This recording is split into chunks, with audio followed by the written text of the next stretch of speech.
یہ جو اسرائیل جو کچھ کر رہا ہے نا، اس کا اصل حل مجھے بھی پتا ہے مظاہروں میں نہیں ہے. اس کا اصل حل ہے جہاد. اس کا اصل حل کیا ہے؟ جہاد. تو پہلی جو ابھی تک تو ہم نے نا امیدی کی باتیں کی ہیں، مسلمان ممالک شکست کھا کے بیٹھ چکے ہیں، 3 بڑی جنگوں میں شکست ہو چکی ہے. اس کے بعد اب کسی مسلم کنٹری میں اسرائیل پر چڑھائی کی طاقت نہیں ہے. ان کو پتا ہے پیچھے امریکہ بیٹھا ہوا ہے. ہمیں قرآن و سنت میں اس بارے میں کیا ہدایات ملتی ہیں؟ اللہ کہتا ہے میں نے یہود پہ ذلت کو مسلط کر دیا ہے. اس آیت میں اور اس حدیث میں جو میں نے تقاتلون الیہود والی حدیث پڑھی، اس میں مسلمانوں کے لیے خوشخبری ہے کہ اللہ تعالیٰ نے جیسے بنی اسرائیل انتہائی کمزور تھے، فرعون کا ظلم اور بربریت کا شکار تھے، اللہ سورہ قصص میں کہتے ہیں وَنُرِيدُ أَن نَّمُنَّ عَلَى الَّذِينَ اسْتُضْعِفُوا فِي الْأَرْضِ، ہم نے ارادہ کیا کہ زمین میں کمزور ترین لوگوں کو اٹھا کے زمین کا امام بنا دیں گے، طاقتور پہ غالب کر دیں گے. بہت دفعہ ایسا ہوا ہے، کم من فئۃ قلیلۃ غلبت فئۃ کثیرۃ باذن اللہ. اللہ کہتے ہیں دنیا کے نقشوں میں جو غالب ہوتا ہے، جس کی فتح اسباب کی دنیا میں یقینی ہوتی ہے، میں بہت تھوڑی سی جماعت کو طاقتور بنا کے دنیا کا امام بنا دیتا ہوں. ہمیں اللہ کی رحمت سے اور قرآن اور حدیث کی جو بشارتیں مل رہی ہیں اس سے پوری امید ہے انشاءاللہ یہ اسرائیل کی شکست پہ اور یہودیوں کی ہمیشہ کے لیے شکست پہ اس کا نتیجہ نکلے گا انشاءاللہ.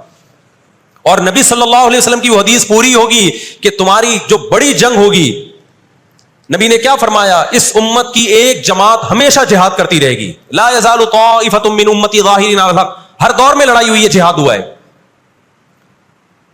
آپ اس ہسٹری اٹھا کے دیکھ، کہیں نہ کہیں جہاد ہمیشہ ہوتا رہے.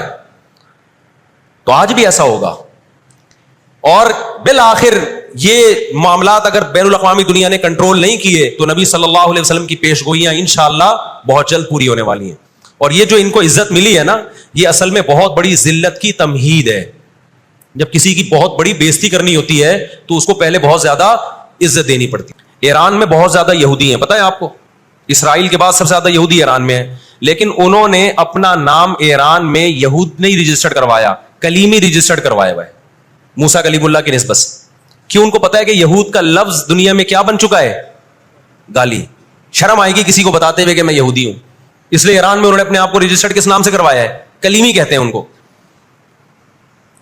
میں مانتا ہوں سارے یہودی ایسے نہیں ہوتے، میں نے پہلے وضاحت کر دی، ہمیں یہودیوں سے دشمنی نہیں ہے.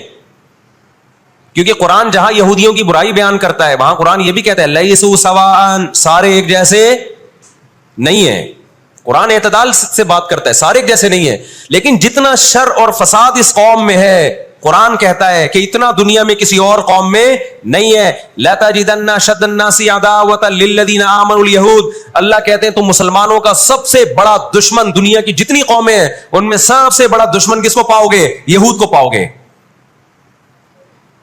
اس کے بعد مشرکین کو پاؤ گے. اور اسلام کے سب سے زیادہ قریب تم کس کو پاؤ گے؟ نصارہ کو، عیسائیوں کو پاؤ گے.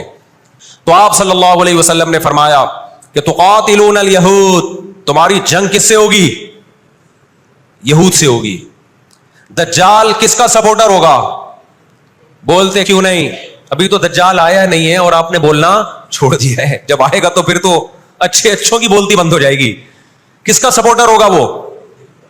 ہاں، میں عرض کر رہا تھا کہ ہم جب قرآن پڑھتے تھے ضربت علیہم الذلہ، قرآن کہتے ہیں ہم نے ذلت ان کے اوپر دے ماری ہے ان فسادوں کی وجہ سے جو یہ کرتے رہے ہیں دنیا میں، ان فسادات کی وجہ سے.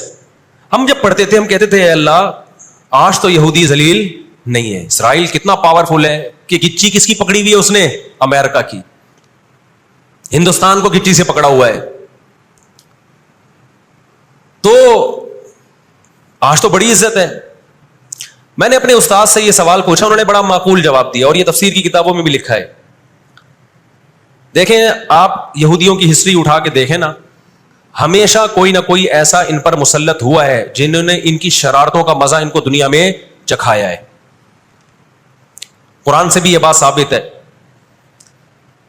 کہ ان کو ان کی شرارتوں کا مزہ، عذاب جو ہے وہ دنیا میں ملتا رہے گا. میں بار بار کہتا ہوں ہٹلر نے بھی ان کو عذاب دیا ہے. ہٹلر سے پہلے بھی اسلامی نہیں بلکہ دنیا کی تاریخ میں بہت سے ہٹلر گزر چکے ہیں جنہوں نے ان کی شرارتوں کی ان کو دنیا میں سزا دی ہے. ہم پھر بھی بتائیں ہم ہٹلر کے حامی نہیں ہیں جو ظلم اس نے کیا، لیکن وہ بھی ان کی شرارتوں سے بیزار تھا. قرآن کہہ رہے ہم نے ان پر ذلت کو دے مارا ہے. دنیا میں بہت دفعہ رسوا ہوئے یہ. اب کیا ہے؟ یہ آخری ذلت ہے یہودیوں کی.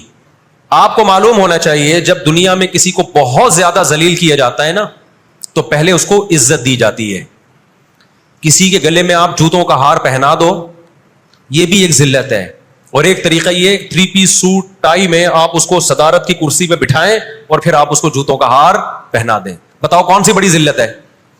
یہ دوسری ذلت پہلی ذلت سے بڑی ہے. پوری دنیا میں مار کھانے کے بعد نا اپنی شرارتوں کی وجہ سے آج اللہ نے ان کو ایک تھوڑی سی حکومت دی ہے. ایک چھوٹا سا کنٹری, آپ اگر اسرائیل کو نقشے میں دیکھیں گے تو کراچی بھی بڑا ہے اسرائیل سے. اتنا چھوٹا ملک, اتنا چھوٹا ملک, اور تعداد بھی بہت تھوڑی. اللہ نے انہیں کچھ وقت پنپنے دیا ہے. اللہ نے کہا ٹھیک ہے, تم دنیا تمہاری آخری شرارت دیکھ لے, اس کے بعد جو میری طرف سے تم پہ مار پڑنے والی ہے اس کے بعد قیامت تک تم دوبارہ اٹھنے کے قابل نہیں رہو. یہ آخری ذلت کا انتظام ہو رہا ہے یہود کا.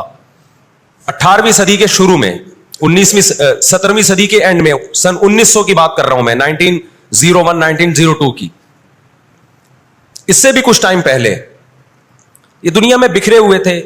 دنیا میں کسی کو ان سے دشمنی نہیں, لیکن دنیا میں جہاں بھی گئے کبھی ایسا نہیں ہوا کہ انہوں نے سازشیں ترک نہ کی ہوں. ہٹلر جو تھا نا دوسری جنگ عظیم میں تو جرمنی گیا ہوں نا, میں نے وہ قبرستان بھی دکھایا تھا یہودیوں کا. ہٹلر نے یہودیوں پہ بہت زیادہ ظلم کیا, جو بالکل غلط کیا. ہم اس ظلم کو کبھی بھی حوصلہ افزائی نہیں کرتے. دیگوں میں اٹھا اٹھا کے زندہ ڈال دیا کرتا تھا. ہم اس عمل میں ہٹلر کی بالکل بھی حوصلہ افزائی نہیں کرتے, اس عمل کو اپریشیٹ نہیں کرتے. لیکن اس نے ایک تاریخی الفاظ کہے تھے, اسے پتا تھا دنیا مجھے برا کہے گی بعد میں کہ لاکھوں یہودی مار دیے میں نے. اس نے کہا میں چاہتا تھا سب کو قتل کر دیتا, ایک بھی زندہ نہ چھوڑتا, لیکن کچھ میں زندہ چھوڑ کے جا رہا ہوں تاکہ دنیا جب مجھے یاد کرے گی نا کہ یہودی ظالم تھا تو دنیا کو پتا چلے گا کہ میں نے ان کو قتل کیوں کیا. کچھ چھوڑ کے جا رہا ہوں, یہ چین سے نہیں بیٹھیں گے, دیکھنا کرتے کیا ہیں یہ. آج ہٹلر زندہ ہوتا, ہٹلر اگر آج زندہ ہوتا, دنیا کہتی کہ تو بندہ ٹھیک نہیں تھا لیکن بات ٹھیک کر کے گیا ہے. ان کے اندر 2 بیماریاں, ایک حسد کہ فلاں کو نعمت کیوں مل رہی ہے, اور ایک دنیا سے محبت. قرآن کہتا ہے یود احدہم لو یعمر الف سنہ, ان میں سے ہر شخص چاہتا ہے کہ کم سے کم اس کی عمر کتنی ہونی چاہیے, 1000 سال. اور مسلمان دنیا سے محبت نہیں کرتا. تو آپ بتاؤ, 2 ایسی قوموں کا مقابلہ ہو کہ ایک زندہ رہنے کے لیے لڑ رہی ہو اور ایک موت کے لیے لڑ رہی ہو, تو فتح کس کو ملے گی؟ جو موت کے لیے لڑتا ہے. اب بھی دنیا کو اگر ہوش نہیں آتا اور کفر کی حقیقت سمجھ میں نہیں آتی ہے, ہمارے لبرل اور سیکولر طبقے کو جو صبح و شام ان کے گن گاتے ہیں, تو پھر آپ کو اس کا اللہ کے سامنے حساب دینا پڑے گا. جہاں مسلمان کا خون بہے گا دنیا منہ پہ ٹیپ لگا لیتی ہے. جہاں کوئی ایک غیر مسلم, ہماری نظر میں مسلمان کا خون بہے یا غیر مسلم کا, ہم فرق نہیں کرتے. کسی پہ بھی ظلموں کا ہم آواز اٹھائیں گے, لیکن دنیا یہ فرق کرتی ہے, لیبل یہ لگاتی ہے کہ انسانیت پہلے, مذہب بعد میں. لیکن ان کا ایٹیٹیوڈ بتاتا ہے کہ ان کی نظر میں مذہب پہلے ہے, انسانیت بعد میں ہے. دنیا میں سب سے سستا خون مسلمان کا ہو گیا ہے. آج دنیا میں بہت سے لوگ کہتے ہیں یہ عرب کنٹریز کیوں نہیں کر رہے. بھائی عرب ممالک 3 بڑی جنگیں لڑ چکے ہیں. یہ جو لوگ الزام لگاتے ہیں نا کہ عرب چپ کر کے بیٹھے ہوئے ہیں, مصر کیوں نہیں کر رہا. مصر کی سرحد ملتی ہے اسرائیل سے, شام کی سرحد ملتی ہے, اردن اور لبنان کی سرحد ملتی ہے. یہ سارے ملک 3 بڑی جنگیں لڑ چکے ہیں اسرائیل کے خلاف, لیکن فتح کس کو ہوئی ہے؟ اسرائیل کو. کیوں؟ اس کے پیچھے کون تھا؟ اس کے پیچھے امریکہ تھا. تو آپ اپنے ملکوں کو برا بلا کہہ کے اس سے کچھ بھی حاصل ہونے والا نہیں ہے, اس سے ان کا وجود بھی ختم ہو جائے گا. 3 بڑی جنگیں ہو چکی ہیں. تمام عرب کنٹریز مل کے اسرائیل پہ حملہ کرتے ہیں, لیکن اس کے نتیجے میں نقصان کیا ہوا؟ یونائٹڈ نیشن نے جو لکیر کھینچی تھی نا یہودیوں کے لیے, یہودی اس لکیر کو کراس کر کے آگے بڑھ گیا, اور 80% فلسطین پہ یہودی نے قبضہ کر لیا. اور یہ غزہ کی پٹی جو آج ہے اور جس کو ویسٹ بینک کہا جاتا ہے, اس غزہ کی پٹی پہ مصر کا قبضہ ہو گیا جو ایسٹ میں ہے, اور ویسٹ بینک پہ اردن کا قبضہ ہو گیا. 20% علاقہ میں سے آدھا اردن کے پاس اور آدھے سے کچھ کم مصر کے پاس چلا گیا. باقی 80% کس کے پاس آ گیا؟ اسرائیل کے پاس. یہ میں ان لوگوں کو بتا رہا ہوں جو ہر وقت اسلامی حکومتیں جو رہی صحیح رہ گئی ہیں نا, ہر وقت ان کو برا بلا کہتے رہتے ہیں, یہ کچھ نہیں کر رہے, یہ عرب کچھ نہیں کر رہے. یہ 3 جنگیں لڑ چکے ہیں. جب تک تمہارا باپ پیچھے کھڑا ہوا ہے نا امریکہ, اس وقت تک یہ مسئلہ حل نہیں ہو سکتا. عراق میں جو بھوک سے بچوں کو مارا ہے وہ کس نے مارا ہے؟ مسلمانوں نے مارا ہے یا ان 27 اتحادیوں نے مارا ہے؟ وہ عراق اب تک اپنے پاؤں پہ کھڑا نہیں ہو پایا ہے. اس تباہی کا جو سینکڑوں بچے یونائٹڈ نیشن کی رپورٹ کے مطابق عراق میں بھوک سے مرے ہیں, ان کا ذمہ دار سعودی عرب ہے, پاکستان ہے, یا وہ 27 اتحادی ممالک ہیں جو سارے غیر مسلم کنٹریز ہیں جنہوں نے 27 ملکوں نے مل کے عراق پہ حملہ کیا تھا اور جھوٹا الزام لگایا کہ ان کے پاس کیمیکل ہتھیار ہے. تو آج بھی رشیا, چائنا وہ اسرائیل کے حق میں نہیں ہے. عین ممکن ہے اللہ مظلوموں کی آواز سے ایسے حالات پیدا کر دے کہ اس جنگ میں براہ راست کون کود پڑے؟ سوویت یونین کود پڑے. اور اگر سوویت یونین اس جنگ میں کود پڑا جس کے پورے چانس لگ رہے ہیں, تو پھر یہ تیسری جنگ عظیم کی طرف معاملہ جائے گا. اور پھر دنیا میں جو تباہی ہوگی نا, تباہی ہوگی وہ میرے اور آپ کے تصور سے بھی زیادہ ہے. کیونکہ اب تلواروں سے یا صرف ہوائی جہازوں سے جنگ نہیں ہوتی, اب سب کے پاس نیوکلیئر ہتھیار ہیں, اب ایٹم بم چلیں گے.